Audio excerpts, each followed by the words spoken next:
Subscribe to Color Frames. Regular captain Rohit Sharma, star batter Virat Kohli సాంకేతిక సమస్యలతో సతమతమవుతున్నారు. Out going బంతుల్లో Virat out అవుతుండగా ప్రాక్టీస్ సెషన్ లో కూడా రోహిత్ సరిగ్గా ఆడలేకపోతున్నాడు. 3 సార్లు 0కి అవుట్ అయ్యాడు. యశస్వి జైస్వాల్ 391 పరుగులతో భారత టాప్ స్కోరర్ గా నిలిచాడు. అరంగేట్ర ఆటగాడు నితీష్ కుమార్ రెడ్డి 298, కేఎల్ రాహుల్ 276, రిషబ్ పంత్ 255 పరుగులతో పర్వాలేదనిపించారు. జట్టు రోహిత్, విరాట్ లపై ఆధారపడటాన్ని పక్కన పెడితే తదుపరి సిరీస్ల కోసం సామర్థ్యం ఉన్న యువ ఆటగాళ్లను రెడీ చేయాల్సిన అవసరం ఉంది. జూన్, జూలైలో స్వదేశంలో ఇంగ్లాండ్ తో భారత్ తదుపరి 5 టెస్టుల సిరీస్ ను ఆడాల్సి ఉంది. ఇందుకోసం భారత్ 3 మంచి ఫాస్ట్ బౌలర్లను సిద్ధం చేయాల్సి ఉంటుంది. సిరాజ్ ని నమ్ముకుంటే కష్టమే అన్న అభిప్రాయాలు వ్యక్తమవుతున్నాయి. ప్రసిద్ధ్ కృష్ణ ఒక దశలో పర్వాలేదనిపించినా లాంగ్ జర్మ్ బౌలర్ గా రాణించాలంటే మరింత ప్రణాళికలు అవసరం. రవీంద్ర జడేజా భవిష్యత్తు గురించి కూడా ఆలోచించాలి.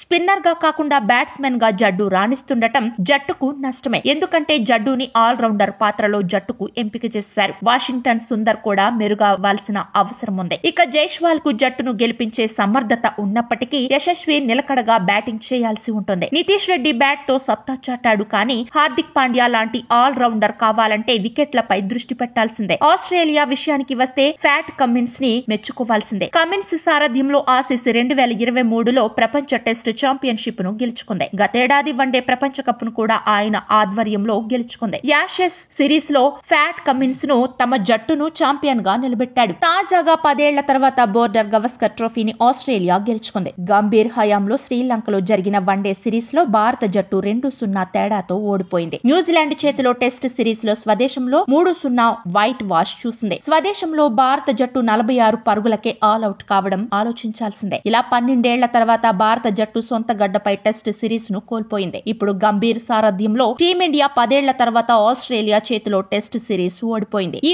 ఓటమి తర్వాత ప్రపంచ టెస్ట్ ఛాంపియన్షిప్ ఫైనల్ కు చేరుకోవాలన్న భారత్ ఆశలు దాదాపుగా ముగిశాయి. వీడియో మీకు నచ్చినట్లయితే ప్లీజ్ లైక్ చేయండి, షేర్ చేయండి, కామెంట్ చేయండి.